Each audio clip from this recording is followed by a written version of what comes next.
There is a particular kind of discipline that does not come from training. Training can teach a man to stand still for 4 hours in August heat, while tourists press their faces 6 inches from his.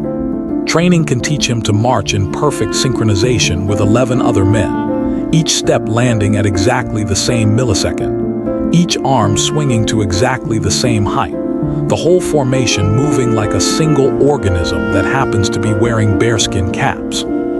Training can teach him the 37 protocols governing when to speak, when to raise a weapon, when to issue a verbal warning, and when to simply let the moment resolve itself. What training cannot teach is the thing that lives underneath all of that. The thing that keeps a man perfectly composed when the entire apparatus of 2 government institutions turns its attention toward him and begins, loudly and publicly, to fall apart. That thing is something else. Call it character, call it stubbornness, call it a very specific kind of faith in the idea that if you simply do your job correctly, the noise will eventually stop. Corporal James Whitmore of the Household Cavalry had been doing his job correctly for 11 years. He had stood post at Buckingham Palace through 3 state funerals, 2 coronations, and 1 incident involving an escaped draft horse that the palace has never officially acknowledged. He had marched at Horse Guards parade through rain that turned the gravel to soup and summer heat that made the air above the road shimmer like something from a desert. He had been photographed approximately 40,000 times by tourists who would later show the image to their families and say, incorrectly, that the guard had smiled at them. He had not smiled. He had been professional. There is a difference, and Whitmore understood it precisely. He was not a large man in the way that the phrase is usually meant. He was 5'11" compact, with the kind of posture that made him look taller in uniform and shorter out of it. His face in photographs had the quality of something carved rather than grown, not cold, exactly, but settled, finished, like a man who had decided a long time ago what he was going to be and had simply become it. His fellow guardsmen described him in terms that were, uniformly, about reliability. Whitmore is the one you want on a difficult post. Whitmore doesn't make it interesting. Whitmore has never once in 11 years given anyone a reason to write a report about him. That was about to change. Not because Whitmore changed. That is the part that matters. That is the part that gets lost in everything that followed in the statements and the counter-statements and the breakfast television segments and the hashtags and the retired general who should have thought more carefully before going on air. Whitmore did not change. The situation changed around him, and he stood in the middle of it the same way he stood in the middle of everything, perfectly still, perfectly correct, and absolutely silent. The footage exists. 14 tourist cameras caught it from 14 different angles. You can watch it right now. It is 23 seconds long, and depending on who you ask, it is either a minor procedural matter, a serious breach of interdepartmental protocol, or proof of a conspiracy that goes all the way to, well, people online have theories about how far it goes. What actually happened is both simpler and stranger than any of those interpretations. It starts, as most things in Whitmore's world start, with a march. Phase 2, the incident. Horse Guards parade sits at the edge of St. James's Park, a wide gravel expanse bordered by the kind of architecture that makes foreign visitors stop walking and simply stare upward for a while. It is one of the most photographed locations in London, which means it is one of the most photographed locations on Earth, which means that on any given Tuesday in June, there are approximately 300 people standing around its perimeter holding phones at odd angles.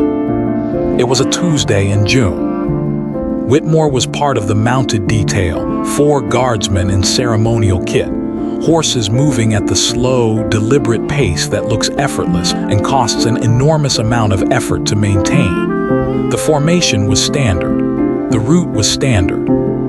The crowd was the usual mixture of tourists in matching family t-shirts, school groups being herded by exhausted teachers, and a smaller contingent of dedicated royal watchers who had been standing in that exact spot since 7 in the morning and knew the schedule better than most of the junior staff did.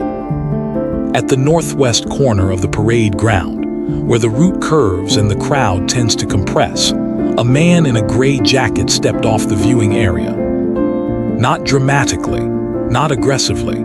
He stepped off the viewing area the way people step off curbs, with the mild confidence of someone who has decided the rule does not apply to them in this particular moment. He was holding a camera with a long lens.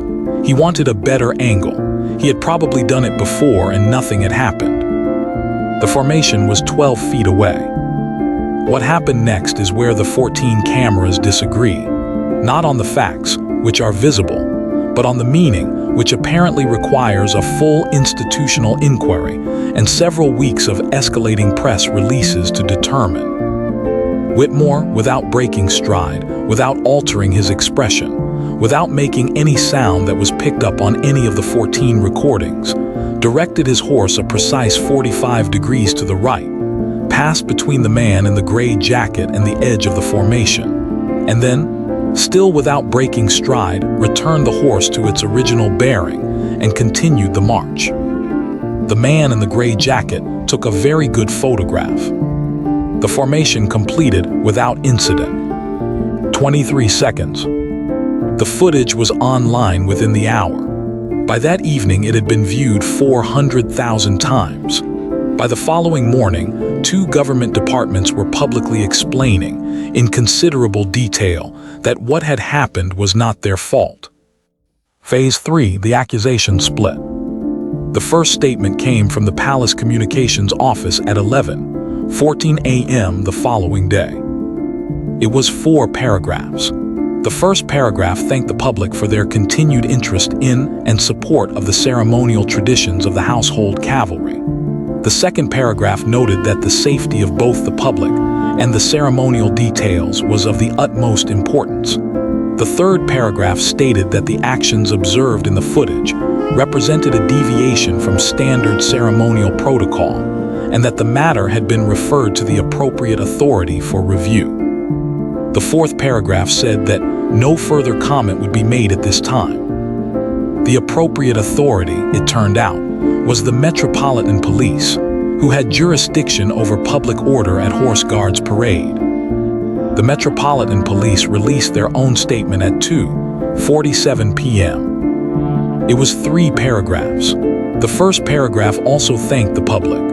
The second paragraph stated that the officer, they called Whitmore the officer, which was technically incorrect, and which the Palace Communications office would later note in a separate statement, was technically incorrect, had acted in accordance with a pre-authorized crowd management protocol developed in consultation with Palace operational staff. The third paragraph said that the protocol in question had been reviewed and approved at the appropriate level, and that the Metropolitan Police stood fully behind the judgment exercised on the day. These 2 statements, read together, said the following. The palace thought the police were responsible. The police thought the palace had authorized it. And somewhere in the middle of that disagreement was Corporal James Whitmore, who had been on duty since 6 in the morning and had not been informed that either statement was being released. His commanding officer learned about the statements the same way everyone else did, by reading them on a phone. What followed was, by any reasonable measure, a masterclass in institutional self-protection. The Palace Communications office released a clarification of their original statement. The Metropolitan Police released a response to the clarification. A spokesperson for the Home Office, who had not previously been involved in any capacity, released a statement saying they were monitoring the situation. A former equerry who had left royal service in 2019 gave an interview to a newspaper in which he used the phrase, deeply concerning, 4 times and protocol failure twice, and said nothing that could be verified or denied. Through all of it, Whitmore was on his scheduled posts. Tuesday afternoon, St. James's Palace. Wednesday morning, Buckingham Palace. Wednesday afternoon, Horse Guards Parade, the same route, the same gravel, the same northwest corner where the crowd compresses. He did not deviate from protocol. He did not make a statement. He did not, as far as anyone could observe, register that anything unusual was happening at all. One of the tourists at Wednesday's parade recognized him from the footage. She asked him a question. He did not respond. She took a photograph. He did not respond to that either. She posted the photograph with the caption, "He's back. He looks unbothered, honestly iconic." It got more engagement than either official statement. Phase 4, the media circus. By Thursday morning, the story had a name. Not an official name. Names in these situations never come from official sources. They come from whoever writes the cleverest tweet at the right moment. And this time that person had called it Guardgate, which was lazy but effective, and which was now appearing in headlines in 4 countries. The British press divided along predictable lines. One newspaper ran the headline Duty or Defiance, and published a photograph of Whitmore that made him look, depending on your priors, either heroic or insubordinate, which was, in fairness, a reasonably accurate summary of the national debate.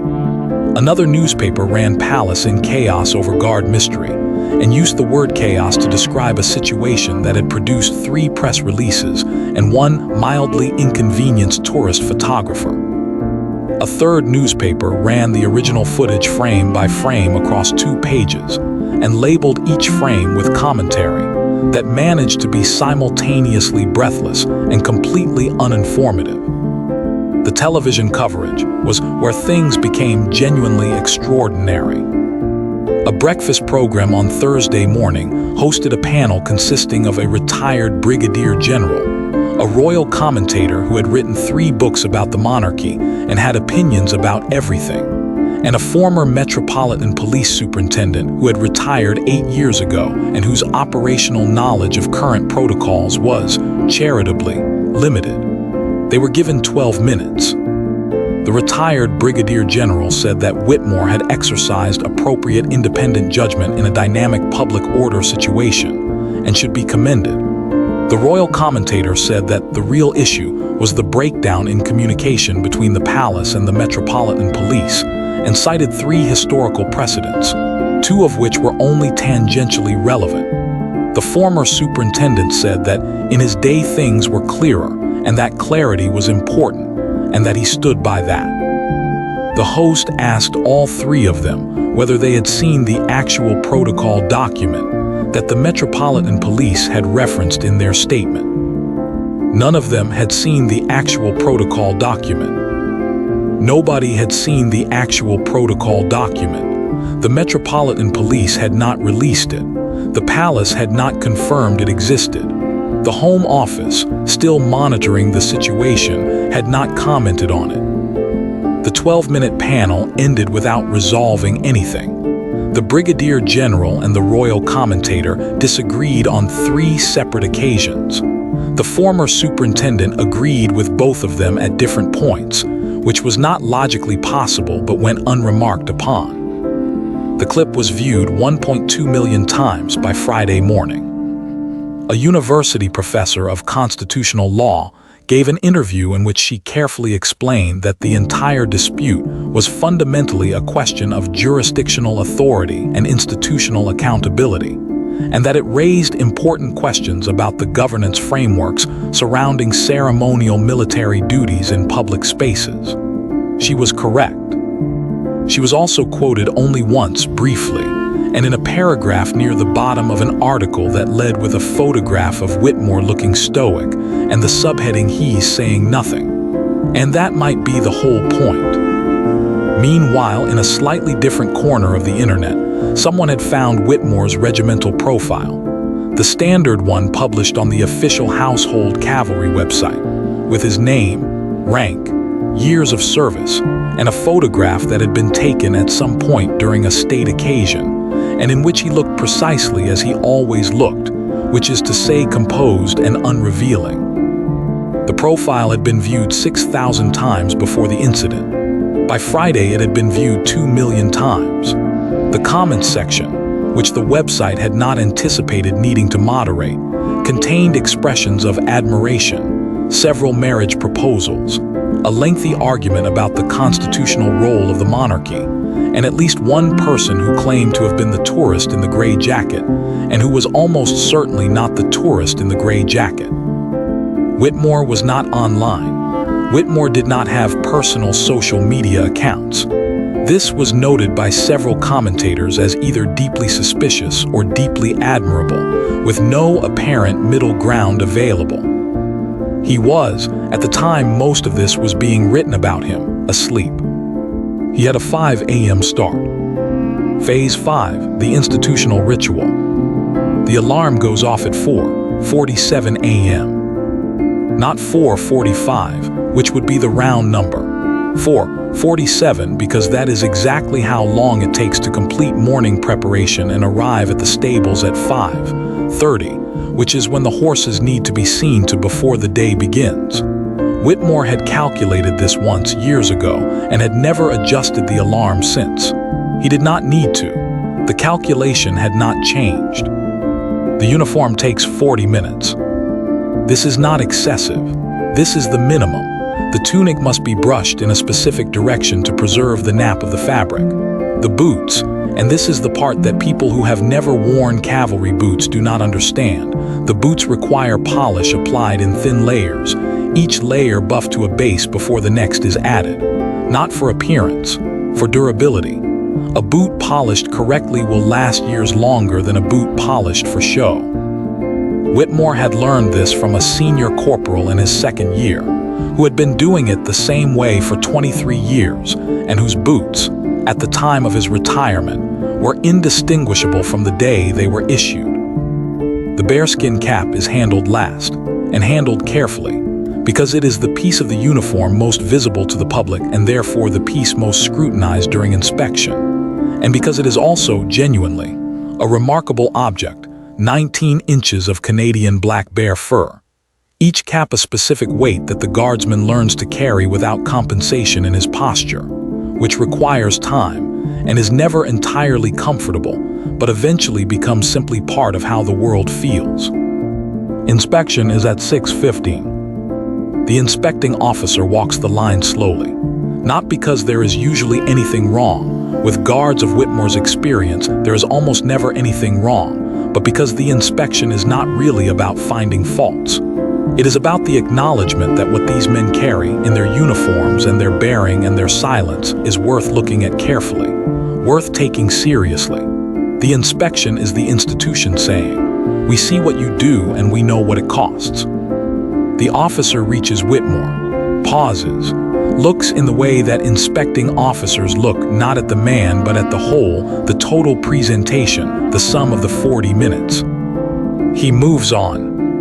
This is approval. This is, in the language of the institution, exactly equivalent to a commendation. The absence of comment is the highest form of recognition available in this particular morning ritual. Whitmore knows this. He has known it for 11 years. He had not, when he joined, understood that so much of this life would be conducted in silence. He had imagined it more active, in the way that young men imagine military life before they encounter the reality of it, which is that most of military life is maintenance and waiting and the disciplined management of stillness. The action, when it comes, is almost always shorter than the preparation for it. The march lasts 40 minutes. The preparation for the march takes 4 hours. What he had not anticipated, and what he would not have been able to articulate clearly even if someone had asked him directly, was how much he would come to value the silence. Not the silence of having nothing to say. He had plenty to say, in the appropriate settings, to the appropriate people. But the silence of the post, the specific, load-bearing silence of a man who has been placed somewhere for a reason, and who is fulfilling that reason completely by standing in it. That silence had a quality that was difficult to describe to people who had not experienced it. It was not passive. It was not absence. It was the most active thing he did. Every minute of it was a choice. Every minute of it was the decision, made again, to be exactly where he was supposed to be and to do it without complaint or performance or any of the noise that other people seemed to require to prove to themselves and the world that they were present. He had been on post 3 days, since the footage, Since the statements. Since Guardgate, a word he had heard used in conversation near him and which had produced no visible reaction, because producing visible reactions was not part of his function. He had been asked twice, through proper channels, whether he wished to make a statement for the internal inquiry. He had confirmed that he would cooperate fully with any formal process. He had been told that a formal process was underway and that he should continue his scheduled duties in the meantime. He had continued his scheduled duties. The horses needed to be seen to. The uniform needed to be worn correctly. The post needed to be held. Everything else was noise. Phase 6, the pressure breaks everyone else. On Friday afternoon, a senior official from the Palace Communications Office, whose name has not been made public, who will hereafter be referred to simply as the official, which is how he preferred to operate, requested a meeting with Whitmore's commanding officer. The meeting lasted 25 minutes. The official's position was that the situation had become untenable from a communication standpoint, and that a brief, carefully worded statement from Whitmore himself, expressing confidence in the inquiry process and appreciation for the public's interest, would significantly assist in managing the ongoing media attention. The statement had already been drafted. It was 4 sentences.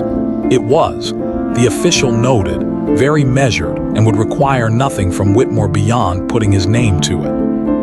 Whitmore's commanding officer, Lieutenant Colonel Edward Farnham, listened to all of this without interruption. He was a patient man with the specific patience of someone who has spent many years dealing with requests from people who do not fully understand what they are asking. When the official finished, Farnham said that he would pass the request upward. The request went to the regimental colonel. The regimental colonel passed it to the relevant desk at the Ministry of Defense. The relevant desk at the Ministry of Defense consulted with the legal directorate.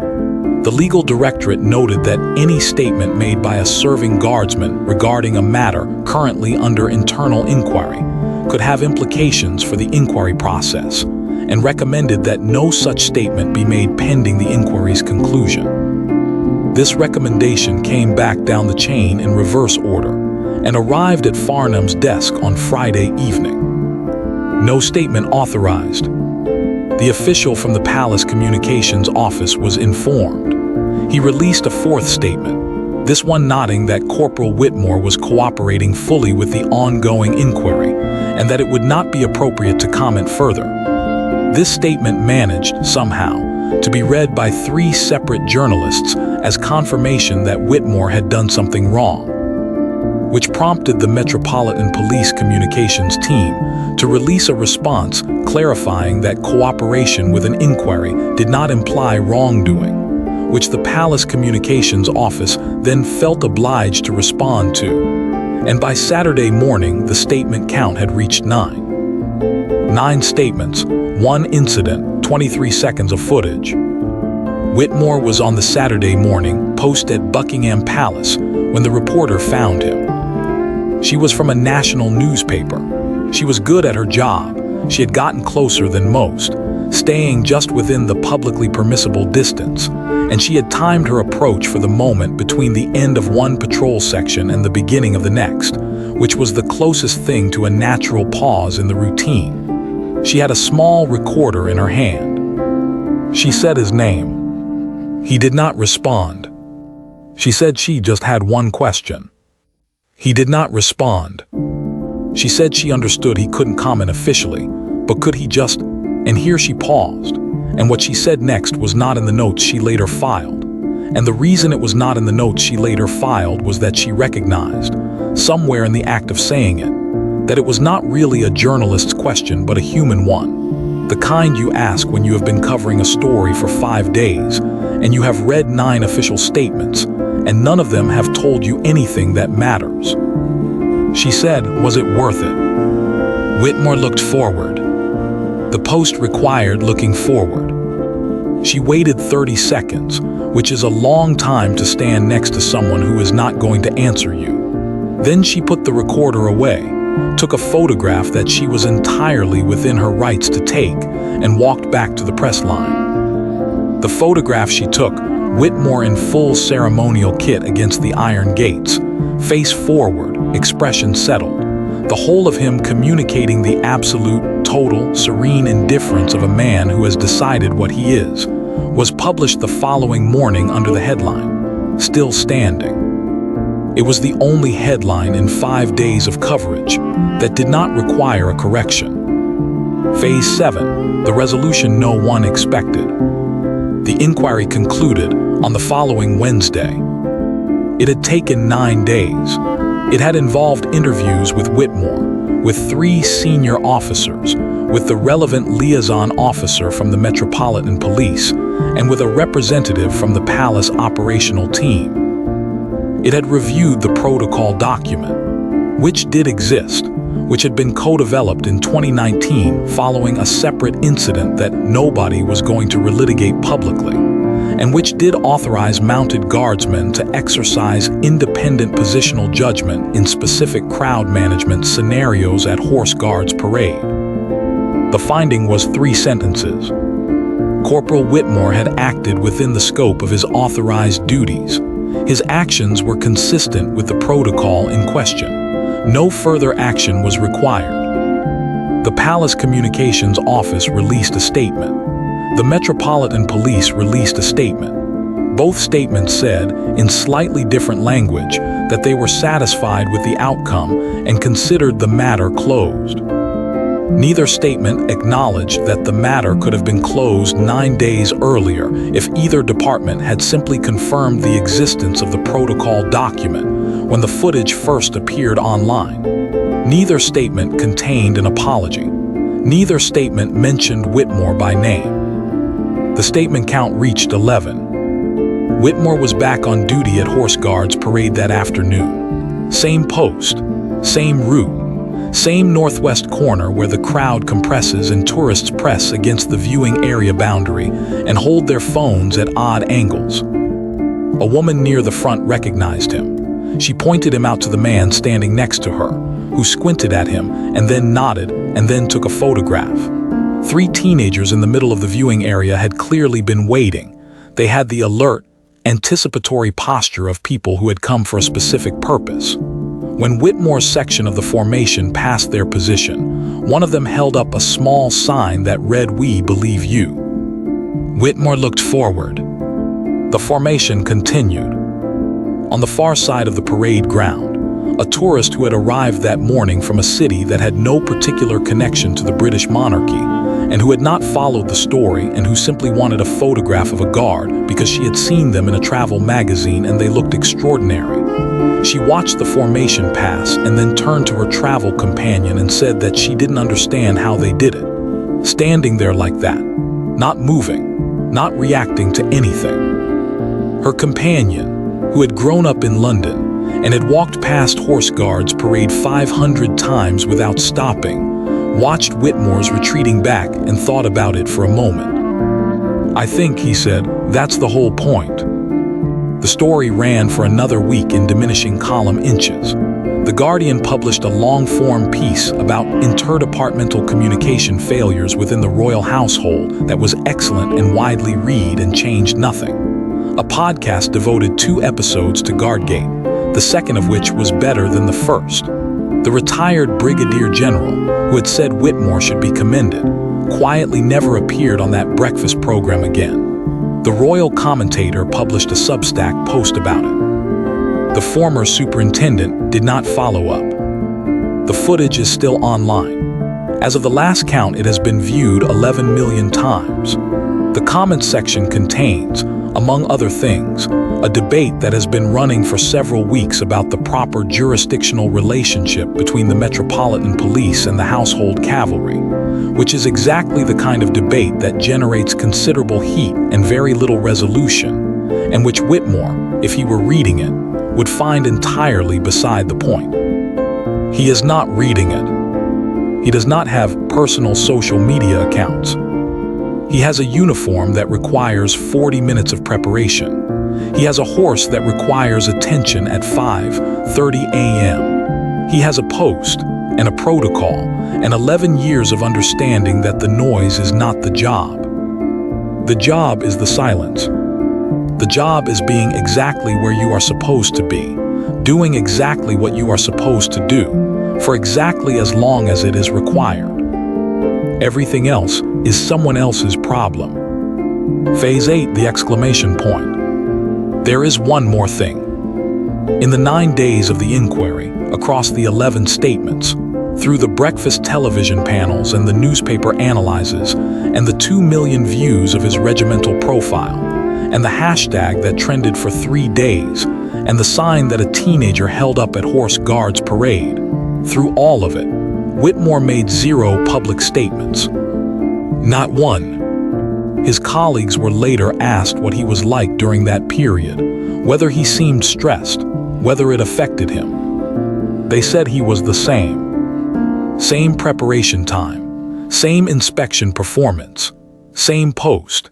He had made one comment about the whole situation on the evening of the 3rd day when a fellow guardsman had asked him, out of genuine concern, not prurience, whether he was all right. Whitmore had looked at him, had considered the question with the same measured attention he gave to everything. I followed the protocol, he said.